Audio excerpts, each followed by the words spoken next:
What's up mga idol? Magandang araw po sa inyong lahat. Welcome to my channel. May panibago po tayong project mga idol na i-upload. So ito po yung matagal ko ng plano mga idol, ito na DIY project. Okay? So isa po itong bangka mga idol. Ayan. So ang design po ng bangka, ito ng mga idol, ang design ay speedboat. Wala po itong katig. So kaya ganun po ito kalaki mga idol. Ang lapad nito 5 feet. So ang magiging kabuuhan ng haba nito mga idol 20 feet. Okay? So ayan, yan po ang forma niya mga idol. Ayan. So fiberglass yan ang gagawin po natin mga idol. Ito po siya, oh. Fiberglass. Ayan. So ito pa. Oh, ayan.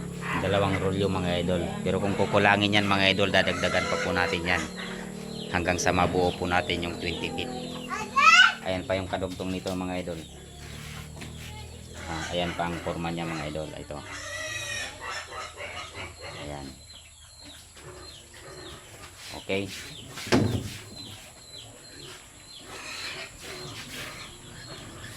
Ayan pa pala. Nasa lata. Ayan.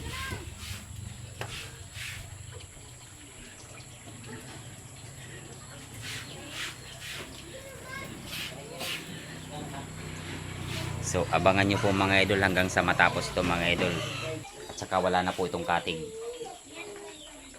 Kasi speedboat ang design nito mga idol. Ayan. Itong ano nito mga idol, itong 1 feet na ito, lalagyan ko po ito ng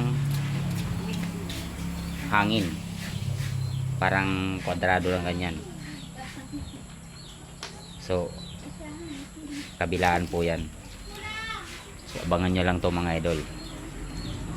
Ang makina na ikakabit ko na ito C240 Isuzu. Kaya ganong kalaki ang bangka na ito. So abangan nyo lang mga idol. Hanggang dito na lang po.